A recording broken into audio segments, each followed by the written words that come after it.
Hi, I'm Leslie Ring, and you are listening to the HerSport Energia AIL rugby show brought to you by Energia. Think of the possibilities.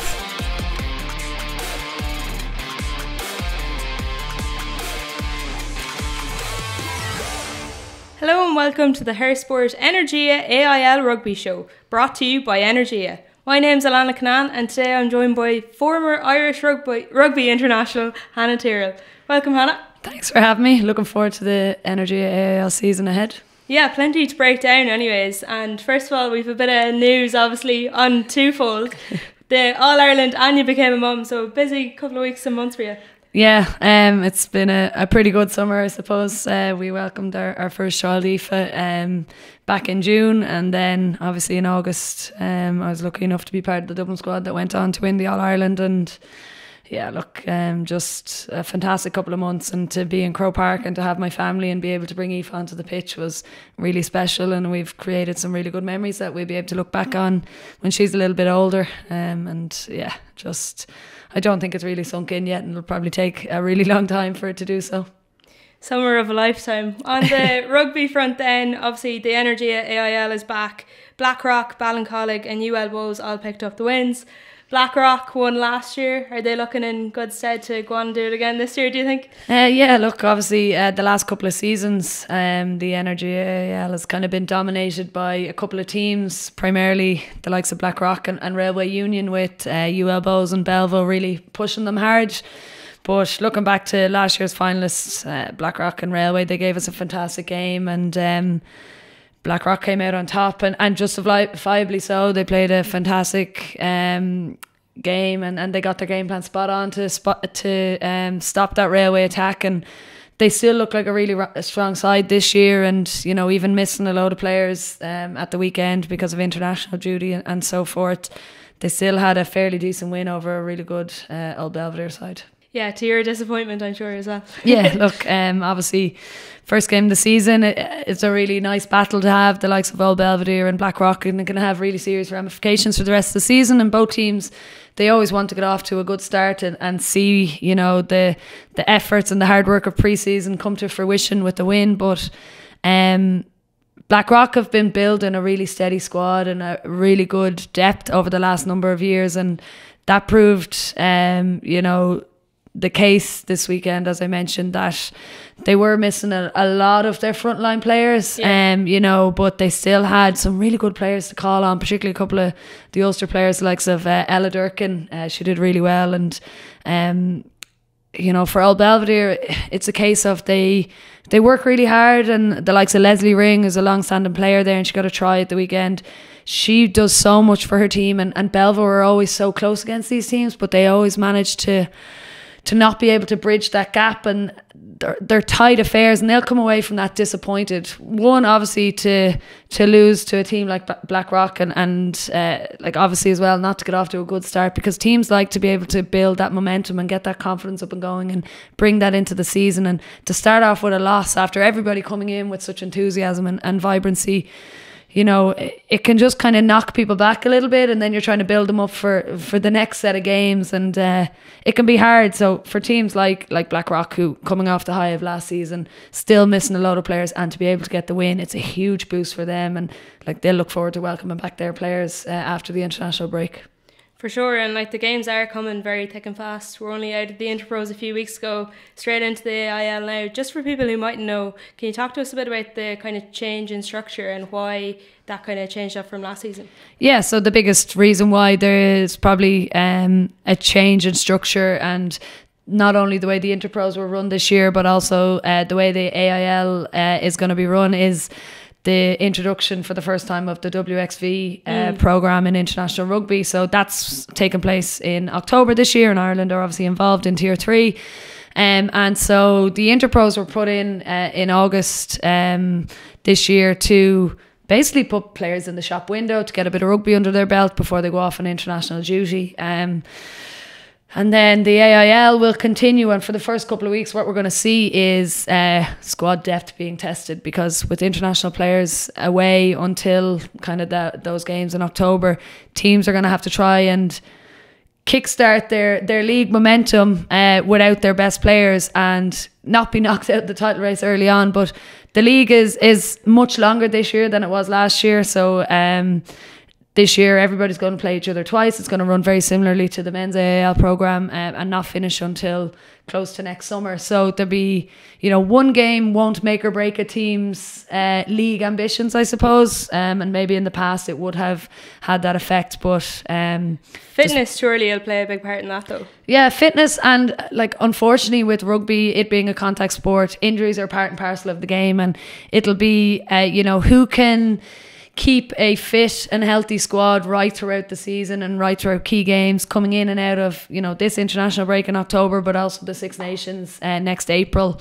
And as you said, it's a long season, keeping the morale up for teams where maybe games aren't going your way, keeping players happy and squad rotation to make sure that everybody's getting enough game time, but also making sure that you get results, because at the end of the day, while we all do it for a bit of enjoyment and participation, there is that competitive aspect that you want to win as well. So it's a tough one for coaches. It is a much longer season for players.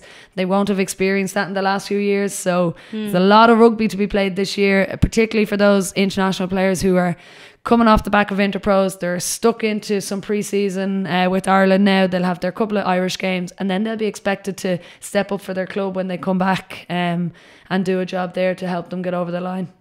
You touched on the 15s there, the 7s also currently in international action. Vikki Wall joined their ranks. In terms of Vikki joining the squad, look, when I joined the 7s team in 2014, I had very little rugby experience behind me, and there was a position in the RFU that was the talent ID coach, and his job was to go around to other sports and try and cherry pick players who he thinks or who he thought could do a job. And I was taken essentially from GAA, and I think Vikki could do a really good job. She has all the attributes from a physical standpoint. She is very mobile, she is fast, and we don't probably produce players like Vikki very often in Ireland, where we have speed, strength, size and mobility. In a rugby sense, or in any kind of sporting sense? I kind of think just in any sporting sense, to be honest, but that's probably, from a rugby standpoint, we would never internationally, whether it's 7s or 15s, be seen as a big rugby team. We don't produce big players, and Vikki has all those attributes, where she is a big, strong woman who is well able, to take a bit of contact, and she is extremely fast as well. And we've seen her fast, being able to having to solo and hop, and with rugby, she's not going to have to do that. So we'll see it even more. But I think the biggest challenge for Vikki, and I'm sure she knows this herself, will be can she get herself up to scratch with the skills that are required for 7s rugby? Can she understand the kind of theory side of the game and the awareness of how the game needs to be played and game management? And the issue there is that she has a very short window in terms to learn it. She, from what we've heard, she came into the programme in the middle of summer and had been working away, and then obviously once Meath were out of the championship, she kind of threw herself into that full time. And the girls on the team will be, really good to try and help her and all the rest, but it's just how quickly she can pick up those skills, because particularly in 7s, if you don't have a good passing game, it affects the whole team, because you can't spread the ball, and it makes it easier for other teams to defend you. If you haven't got the right tackle technique and you're going to be slipping off tackles, you're putting pressure on your teammates to make those tackles, and it creates opportunities for other teams there. And then if you just don't have an awareness of how the game needs to be played and the tactical side of things, which is quite difficult, and it's very different even to 15s rugby, that can have a huge hindrance for you. So I've no doubt that given the time, that she could go on to be a very good 7s rugby player, and she has the attributes there. It's whether she has enough time to do that, and particularly the contact element. You know, that's the biggest difference from Gaelic football to rugby for me. She'll have to start taking tackles, which she's never had before. She's going to have to start making tackles, and that can have an effect on the body. Can she stay injury free? Hopefully, obviously she does. And yeah, look, I'm sure we'll see her throughout the series this year. As I said, Ireland are under no pressure to qualify, so they don't need results, so they can try out things. So I look forward to seeing how she gets on, and it's tough. It's tough for girls who've been in there for a very long time, and potentially to have others come in and try and take your Olympic spot and whatever else. But at the end of the day, it is a results driven and a competitive game, and we all want Ireland to do well, and if she can help them succeed, then why not? It is a very big ask, though. There's probably a lot of pressure on her, but time will be the biggest issue there, I think. Yeah, so it's probably maybe the fundamentals that will be the big point. Do you think we could see her align with the Energia AIL club to speed up the process? Well, that is definitely one thing where I think it could help her speed up those fundamentals. Why not affiliate her to a club, get her playing a little bit of rugby just to understand the game. Obviously, 15s and 7s, while they're the same sport, they are played very, very differently. But just to get her some more match experience of tackling and being tackled and passing and all the rest, like, there is no substitute for match day experiences. I think it could be a really good idea, and it would help her, I suppose, immerse into the rugby union culture and atmosphere, because that was one of the best things I loved about it, was the culture and the friends and the community that was there between players and other teams. And yeah, look, it'll be an exciting few months to see what happens and where that goes, but I'm sure there'll be other gems picked up throughout the Energia AIL that potentially could be a good fit for sevens as well. For sure. So getting into the action over the weekend then, we had Blackrock playing Old Belvedere, Galwegians taking on Ballincollig, Wicklow and UL Bows, and then Titonians and Railway Union was obviously rescheduled for another date. Were you keeping an eye on all those games over the weekend? Yeah, so as I mentioned, obviously I'm affiliated to Old Belvedere. While I don't play anymore, I still obviously follow the girls and want them to do well, and that was the pick of the games for the weekend for me. Blackrock squeezed it there 22-17. As I mentioned, I thought that Ella Durkin was just really excellent. She's done really, really well for Ulster, and she can play in a number of positions. And she's still quite young, but she's starting to really express herself and kind of become a bit more of a leader of that team. And even though, as I mentioned, Blackrock were missing a number of players, they managed to get over the line with that. And as I said, Bell will be very disappointed. They also obviously missing a couple of internationals, but they would have felt like this was an opportunity to get a win over Blackrock, and unfortunately they just couldn't manage it on the day. And in your experience, is that Old Belvedere Blackrock rivalry one to be feared? Yeah, look, I think, there's kind of the four teams up there of Railway, Blackrock, Old Belvedere, and then UL Bows and Limerick. Those four, anytime they play each other, they're tasty matchups, and while there might be slight favourites going into it, you can never really underestimate the underdog in that regard. All those teams have quality players and can turn the game on a dime, and I do think there'll be some really exciting matchups, and because of the longer season, we're going to see more of those games as the league goes on, and I guarantee you there'll be an upset somewhere along the way.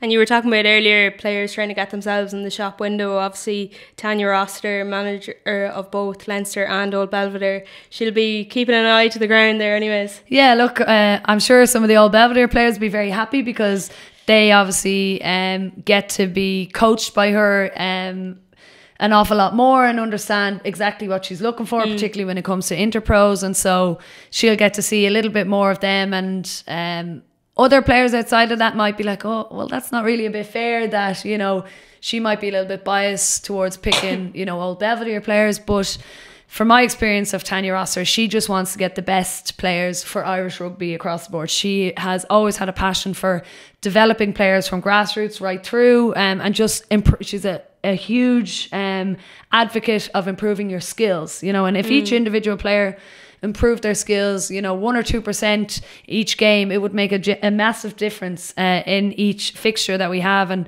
she will be very objective when it comes to selecting players, when it comes to the interpros for Leinster and stuff like that, and she'll cast a wide net and try get the best players that she can available to her. And I guarantee you she won't be biased towards any Leinster players. It's just that she might be exposed to them a little bit more and see some qualities in training that mightn't come out in matches that others obviously won't see then. Not quite sure how she balances it all either. But she's a busy woman, but I think she likes to have it that way.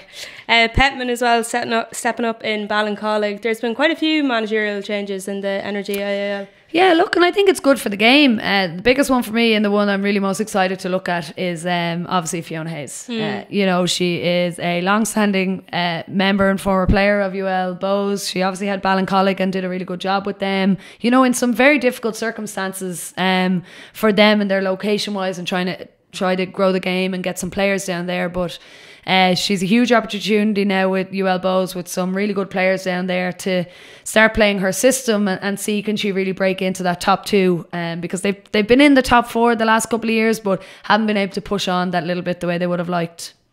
And obviously as well, like having worked with Niamh Briggs, and now she's stepping into that role in her own right, it'll be interesting to see the stamp she puts on things. Of course, yeah. Look, she's been affiliated with Munster. She's really good friends with Niamh Briggs. Niamh obviously haven't gone on to the Irish setup, and you know, Niamh left her a very good standard of coaching and setup when she left there. But you know, Fiona would like to put her own spin on things, and you know, she's a really good reader of the game, and her analysis is really, really good. And particularly for her, and the scrum is obviously her baby, and where she has her strengths and stuff, and she'll be looking to improve that massively, and hopefully see that kind of start to trickle through into the international setups and improving that there. But she'll just be really looking forward to this role and trying to improve, as I said, this UL Bows team and getting them to kick on. And the Blackrock Old Belvedere one was the first Energia AIL live stream of the season. It's brilliant to see that. It's going to hopefully raise the profile of the game a lot more. Yeah, look, I've said this for a very long time, that we have had some very, very skilled and talented players playing right across the AIL, not just in the top teams, but right across. And unfortunately, because, you know, it's been difficult, sometimes kick-off times or away games make it hard for people to travel down, that these streams give people an opportunity to see these games and see some of these players, and it gives them the exposure that this game needs and that these players deserve, because they're putting in an awful lot of hard work this year, year in, year out, and this year they're going to get the rewards of these live streams, and it's brilliant to see them being backed by Energia and getting these streams out there, because as I said, people just want to see good quality rugby, and you know, it's not very feasible all the time on a Saturday evening to travel down to Ballincollig to see a game. So every opportunity we can get for people to put eyes on this game will only grow it, and we'll get more supporters and fans. And then, as I said, that will trickle through into interpros. It will trickle down to grassroots and young girls wanting to play. And it will start to build that kind of development path right up to the internationals. On Ballincollig then, they obviously had that win over Galwegians. Quite a few Munster greats involved in that one. Yeah, look, for Ballincollig it's great. They had a particularly tough season last year, you know, didn't pick up too many wins, and a lot of their defeats probably would have been seen as quite demoralising, where they were thereabouts and couldn't pick up the win, or they were then on the end of some fairly one-sided defeats. And you know, Fihe's had a really tough job at the time trying to keep her squad going, you know, and when you're not picking up very many wins, you don't want to go training, you don't find the enjoyment in it. But Fee did a really good job, and this year they've started off with a bang, and it's fantastic for them. Not so great for Galwegians, who did have a bit of a resurgence last year, but Galwegians obviously missing a few players. They've had a couple of players like Nicole Fowley rewarded with call-ups into the Ireland squad for the first time in a couple of years, and she's a key leader for them, and she, you know, would have been sorely missed in some of these games. But look, like, take nothing from Ballincollig. It's a really great start for them. You know, they got, as I said, didn't get very many wins last year. I think maybe only one or two. And to get one win out of one and be 100% for now, like, you can't ask for more than that. And players will be coming into training with a bounce in their step this week.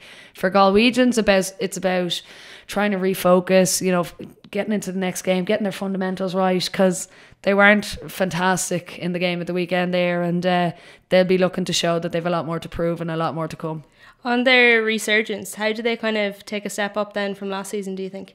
Ballincollig Galwegians. Galwegians, it's like, I don't know, they had some really good young players coming through. They had the top try scorer for most of the season, Alicia McGonigal, and they had a load of under 18 players who had done really well for Connacht and were kind of getting in and getting a lot of game time. And I think it was managed really well, that where they had the likes of Orla Dixon and Nicole Fowley and Mary Healy, that they had a really good mix of experience but also that blend of youth and players coming in. So sometimes having a lot of youth in your team, there's pros and cons to it. The pros are, you know, like, they don't hold back, you know, they've nothing to lose, and they just go out there, they've no fear, and they enjoy it. The cons in that is that they can be a bit naive sometimes. Game management can go wrong. If they make a mistake, it can kind of hit them a little bit more because they're not used to it, and don't have that experience to keep going. But I think last year they just had that really good blend. They were playing some really good rugby, and a lot of the time when things didn't go right for them, it was because they didn't really get their handling right, or they made their kind of own errors and stuff like that. But like, they had a really great kicking game last year, and again, it helps when you have a 10 like Nicole Fowley, who has a really good boot in her and can push teams back and kind of force them into playing from deep, you know, and they had some really good systems in place. And as I said, when you have someone like Nicole Fowley with a boot on her that can relieve a lot of pressure, it gets you out of some tricky situations.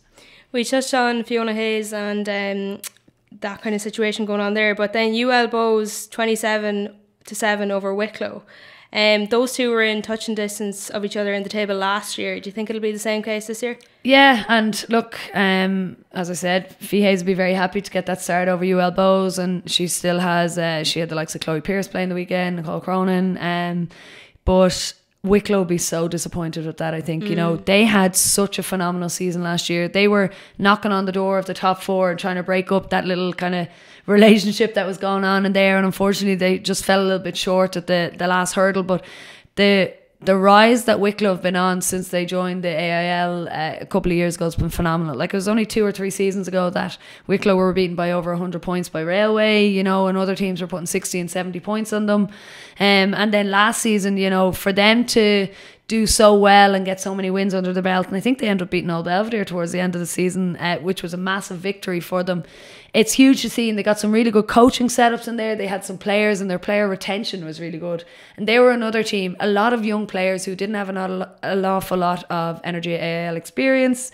But because they're a couple of seasons in now, you know, they haven't got that fear anymore. They still have, you know, a lot of strength and experience to kind of back them up. But their coaching setup has been fantastic, and they'll be really disappointed on that, and like to lose 22-7 and not really fire a shot too much or put a lot of pressure on UL Bows. So I think they're just like really, really excited for the next game to forget about that defeat and try to get a win on the board. The final game of the round then was Suttonians Railway Union. That's obviously rescheduled. It's going to be played on Thursday, September 28th. But Railway have a lot of experienced players on their team, and we were chatting about it even before we came on. You know, some of them are going to be involved with Barbarians. Would that be seen as an opportunity to capitalise on for other teams lining up against them? Normally, yes. You know, any time that Railway or any of those, you know, top sides don't have their international players, you need to try and take advantage. But Railway's biggest strength and why they've dominated, you know, and been in the top 2 in the AIL final for the last number of years is because they've managed to create a squad that has massive depth in there. And like, sometimes they have players not in their 23 who have been formally capped by Ireland in either 7s or 15s, and other teams would be absolutely crying out for that, you know. And JC's not there anymore, but he obviously, you know, set that up and put really good foundations in place for Railway Union. And even without their internationals, like you said, they still have the likes of Lindsay Peat playing there. You know, that's a formidable team to come up against. And the likes of Chloe Blackmore, who used to play for 7s for Ireland. Emma Murphy's just been recently brought up, but like, these were players who were not involved in international setups last year, and yet still bring a wealth of experience, still are technically really good players. And yeah, it'll be hard to look past them this weekend or this Thursday against Suttonians. But Suttonians are another side who are young. They're not in the league too long. The club is not even that old, and they've done some phenomenal stuff there. Stephen Costler over the last few years has been brilliant, and they'll put up a fight, no doubt. You know, they won't go down easy, but I just think Railway will have a little bit too much for them. Perfect. Well, plenty to look forward to there anyways. We'll be back right after this, where you can expect us to look at the rest of the season as well as this weekend's upcoming games. But for now, check out some of our Energia AIL captains putting their rugby knowledge to the test. When did the Irish women's rugby team make their World Cup debut? 2017. 2005. 1994. Name a team in the AIL league beginning with the letter S. Buzz. You just... Suttonians. Well, that's 500 for me. You got it, yeah. True or false? Rugby balls were first made from pigs' bladders. False. True. True. Oh. How many points is a penalty goal worth? 3. Oh, wait, say both at 3 at the same time. Well, I'm trying to say goals on my answer. who is the sponsor of the AIL? Energia. Who won the women's Interpros? Leinster. She was on the Why team. can't She they- gets it, she was on the team. Go on, final one. Name a team Ireland is playing in the Tonga. You said both. I can't say. Big old game, we just have to split this. Congrats. So this is the table anyways after the first round of Energia AIL action. And here's how that compares to last year's overall Energia AIL table, just so you can kind of get a feel for the teams to be keeping an eye out for. Perfect. So while we're touching on last season there, Hannah, obviously Blackrock, the winners last year, and we were chatting about kind of their strength and depth there. Railway Union, run them well close anyways. What do you think Railway will have to do different this year to get the edge over them? To be honest, I don't think they'll have to do too much different. The two teams are very evenly contested, on any given day, one can beat the other. They're both full of quality players. And I think just for Blackrock, they'd been looking for that for a very long time and just managed to have the edge, the competitive edge, and their set piece was an awful lot better last year. So the difference this year is that with the Energia AIL being a much longer competition, you just need to be consistent with your performances and consistent with your results. That doesn't mean that you have to win every game. You don't have that impetus to, obviously it'd be great to win every game, but a loss isn't going to hit as hard as maybe it would have last year and potentially could have knocked you down into a lower seeding per se. But I think Railway should just continue with their structures. They have the players in, and I genuinely think come the end of the season, it is going to be the team that can keep their players as injury free as possible and who will have the best squad to choose from to play on the day. So you don't necessarily think it's going to be kind of a changing of the guard between Blackrock and Railway? It might be. I could see Blackrock going on to win it again. They have a squad that is well capable of it. I've no doubt that Railway, Belvo, UL Bows, and the rest. Look, I'm not counting out them, but there is a slight step up between those four and the rest. But any four of those can win it over this longer season. But I would be saying, if I was a betting woman right now, that Blackrock probably have the slight edge. I'm probably giving a bit of ammunition there to some of the other teams, but that's not to say that as the season progresses I change my mind because I see something in the other teams, and it's not to say that Railway can't or Belvo can't go on and win that either. You'll be up on the dressing room wall. Yeah. Going off the other teams then, more so I suppose mid-table and towards the end of the table, who do you think will have come on the most in the off-season? I really hope that it's Cook. They obviously had a really tough year last year and didn't get any wins, and that's really demoralising. And we already saw with Malone that they had to fold a couple of seasons ago, and when you have a team that's not winning any games and you have to go through each week knowing that you're probably not going to win, that is tough. And it's tough to keep players and keep them happy and enjoying the sport, which is what we want everyone to do. So we really hope that they've managed to do a really good recruitment drive, a really good pre-season, and change up the fundamentals because for them a lot of the times why they were losing games was not because they weren't given 100% or anything like that, but their discipline was poor or their handling was poor and their error count was very high. And so if they can just make small changes week to week, they can improve massively, and I hope they can get off the bottom of the table. Interesting how you were saying there as well that kind of Wicklow were really pushing the top four last year. Do you think there's kind of a bit of a 3 tiers in the Energia AIL at the minute? Yeah, look, it's hard to see that after one game, but based on last year and the table that we saw, yes, absolutely. There is your top 4 teams that are fighting it out, and on some days they all can beat each other, and there's very little between them. Then you probably have the likes of Wicklow and Galwegians, maybe Suttonians falling into that kind of second tier, and then unfortunately Ballincollig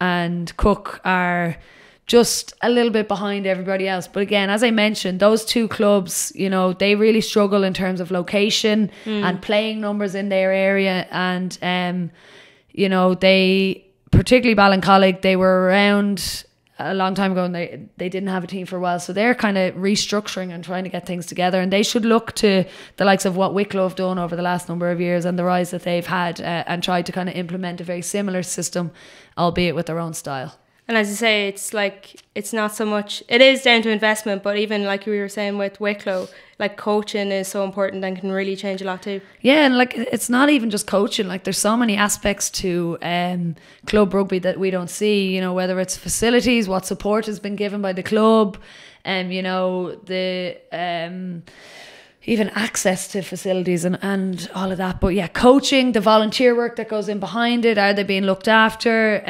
You know, are they getting an opportunity to view their games afterwards? Is there a little bit of analysis being done? What S&C is going on in the background? Kind of, do they have access to a physio? There's so many different things to it that can genuinely make massive changes and have massive strides for a team in that game. But a big thing is the support, getting the whole support of the club, getting a really good structure and underage development going, and starting to feed that through until you get a senior team, and then you have a steady supply of young talent coming through. Plenty of big names sprinkled throughout that opening bit of the show there, but if you could move on to ones to watch throughout the season, who would you say people should be keeping an eye on? Look, no matter whether she's playing in the black and white of Old Belvedere, the red of Munster, or the green of Ireland, I think Dervla Nicovard is probably one of our most exciting players, purely because, you know, she brings a bit of everything. She can play hooker, she can play back row, she could probably play centre, and she'd tell you she's played on the wing, I think, for Ireland as well. You know, and she's great footwork, she's great strength, she's brilliant over the jackal, she has a martial arts background for that.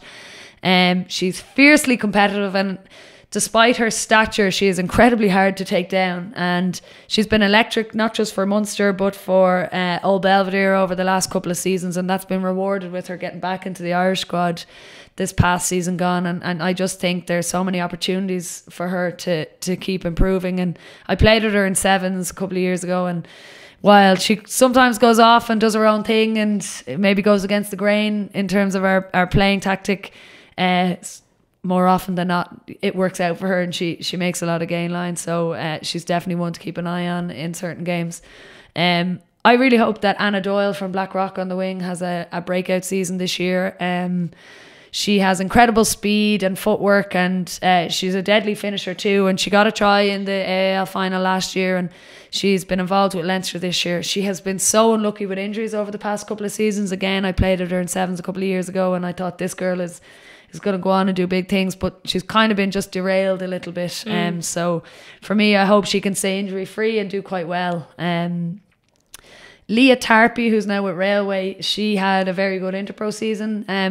Again, she's kind of been on the radar for the last number of years, in that she's still very young. I think she might be only 19 or so, but she has been in and around Irish squads, or kind of on the fringes or development squads, and she's also named in the, I think, as a, not just a reserve, but like a development player in this year's international scene. But she scored a couple of tries in that Energia Interpros final, and for Leinster against Munster, and I think she got player of the match, and she has all the skills to do really well. I just haven't seen enough of her yet. She probably hasn't been consistent enough for Railway, because sometimes she didn't make their 23 last year, you know, or sometimes was only on the bench, and then other games she would start. And look, that just highlights obviously Railway's depth, but also for her being young, being able to be consistent for her team so that they can rely on her, and then that will obviously stand to her when she goes on to try and compete for an international jersey. On the international front then, Scott Bemand coming in. We have to remember he's just come into the role, he's still getting used to the players. There is probably a lot of pressure on this Irish team coming into this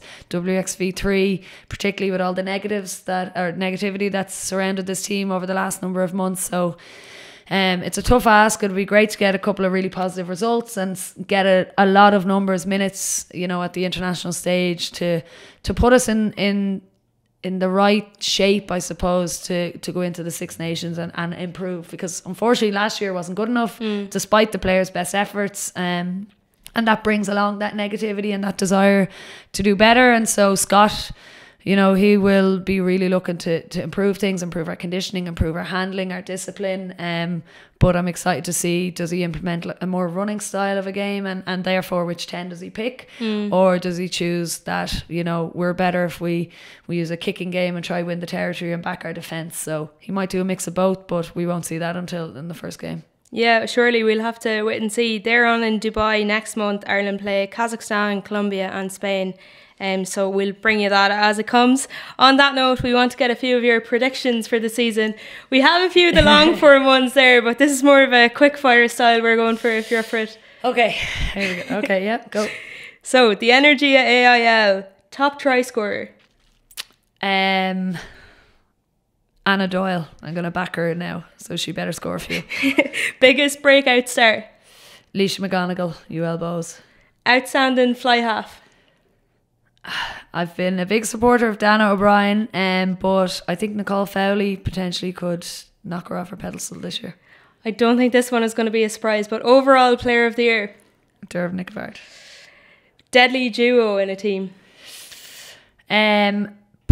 Probably Blackrocks. I'm going to pick a trio. Blackrocks, back row, Dorothy Wall, Maeve O'Leary and Hannah O'Connor. Best defender.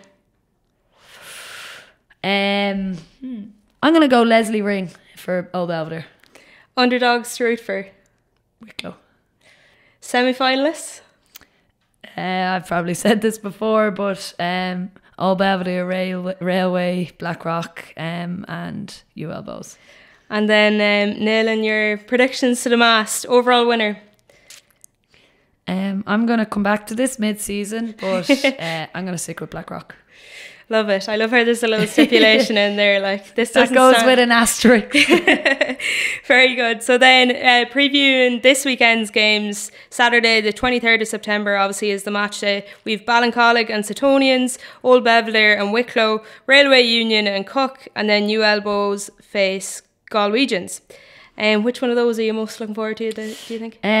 I think the Ballincollig Setonians one will be huge either way, because Setonians obviously, well, we don't know yet, but I'm predicting that they don't win against Railway on Thursday. So going into that game, they'll be looking for their first win, you know, and nobody wants to start a season 0-2, you know, and looking at that on the flip side, if Ballincollig win, they'll have to start the season 2-0, and 2 wins is huge for them considering the season they had last year, and that genuinely could have very differing fortunes and outcomes leading into the rest of the season. So it'll be really interesting to see who gets the win in that regard. And then, as you mentioned, we'll have a first run out for Railway as well. They're taking on Cook. Yeah, Railway, look, from what we've seen, Railway should be too strong for Cook, but I'd just like to see some improvements from Cook this year, and it'll be great to see them just kicking on, hopefully, and they'll do their best, but Railway will be too strong for them. Perfect. Well, we'll be keeping up with those games anyways. If you can't get to them, Hannah, where's the best place to keep up to date with all the results?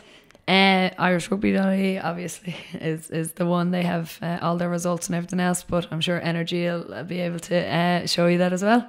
Perfect. Yeah, thanks for joining us anyways for that breakdown. That's been the HerSport Energia AIL Rugby Show, brought to you by Energia. We'll catch up with you again next week.